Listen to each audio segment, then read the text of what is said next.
Әуелі желіде таралған осы суретке тоқтап өту керек. Суретті көргендер бұл расымен де Кене ханның басы деп ойлап қалуы мүмкін. Бірақ бұл 2015 жылы түсірілген Аманат фильміне жасалған арнайы реквизит қана. Сондықтан осы сияқты басқа да Кенесары ханның басы деп түсірілген суреттерге қатты сенудің қажеті жоқ. Олар да осы сияқты жай ғана фейктер. Кене ханның бас сүйегінің суреті қазіргі таңда жоқ болып табылады. Қазақ археологы Руслан Шербаев Кенесары ханның басын ешкім кесіп алмағанын айтады. Ол мұны жай әшейін аңыз деп есептейді. Мұның бәрі аңыз. Жоңғарлармен соғысқан қырғыз, қазақ, қарақалпақтар ешқашан ханның басын кеспес еді. Ол кезде мұндай дәстүр мүлдем болмаған. Қарапайым адам ханды өлтіре алмайды. Сол кездегі дәстүр бойынша мұны тек хан ғана жасай алады. Шербаевтың айтуынша хан Кенесарының жерленген жерін Қырғызстаннан іздеудің жөні бар. Гумилев атындағы Еуразия ұлттық университетінен Сұлтанхан Аққұлы бұрынырақ экспедициялардың бірінде белгілі бір тарихи құжат табылғанын жазған. Құжатта әдебиетші Сергей Марковтың келесідей сөзі жазылған екен. Батыс Сібір бас басқармасында осы кеңседе сақтаулы тұрған көптеген мұрағаттық бумалардың ішінде бүлікші Сұлтан Кенесары Қасымовқа қатысты шенеуніктердің іс қағаздары сақталған. Деланың ерекше қосымшасы болды. Маңдай бөлігінде қазына мөрі бар, уақыттың әсерінен сарғайып кеткен мықты адам сүйегі. Бұл Абылай ханның немересі Сұлтан Кенесары Қасымовтың басы. 1984 жылы Ванга Назарбаевты ұзақ уақыт бойы қабылдамады. Бірақ Болгария билігі сәуегей әйелді одақтық республикалардың бірінің басшысымен сөйлесуге көндірді. Көріпкел 44 жастағы Назарбаевқа келесідей нәрселерді болжапты. Сен елестете алмайтын бай боласың. Бірақ бұл байлық саған бақыт әкелмейді. Сенің қолыңда қазір армандауға келмейтін үлкен және қуатты күш болады. Бірақ сен бұл күштен айырыласың. Ата-баба аруағы саған қатты наразы. Кезінде сенің еліңнің ұлы жауынгер билеушісі болды. Соның басы қазір денесінен бөлек өте алыс жерде жатыр. Тәнімен басы қосылса, халқының рухы көтеріліп, екінші демі ашылады. Бірақ есіңде болсын, дәл осы күні сен билігіңнен айырыласың.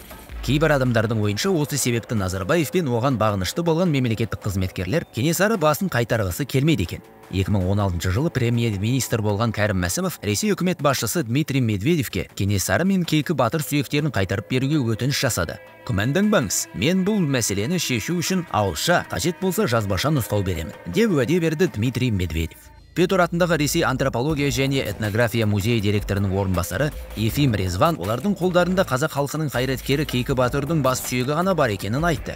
Сөйтіп сол Кейкі батыр сүйегі елге қайтарылды. Кунсткамера директорының орынбасары Қазақстанның халық батыры Кенесары ханның басы Кунсткамерада сақталмағанын баса айтты.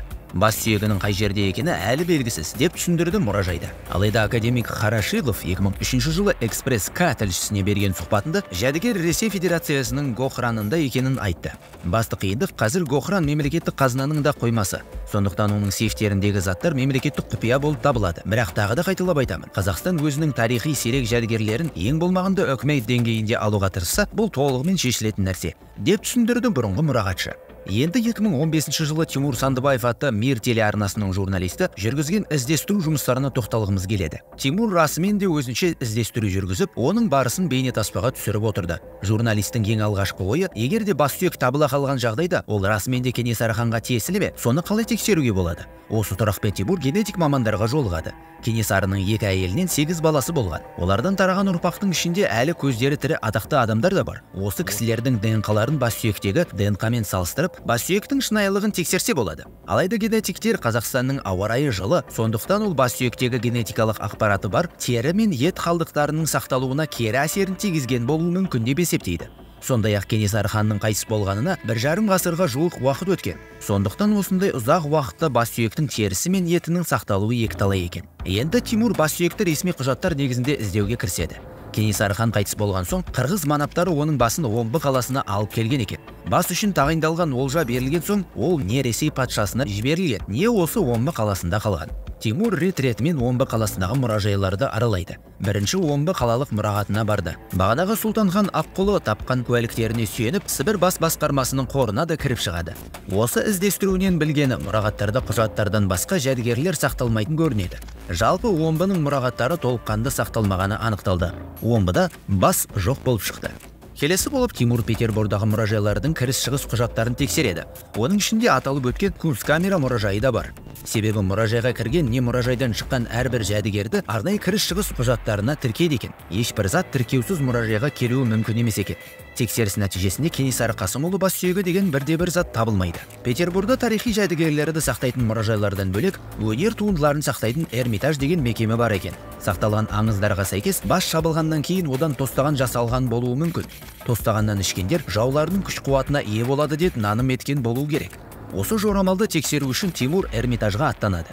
Эрмитажда адам бас сүйегінен жасалған тостағандар бар болса да, арасында Кенесары ханның бас сүйегі жоқ болып шығады. Болмаған соң Тимур Мәскеудің де мұражайларының кіріс шығыс құжаттарының мұрағатын қарап шығады.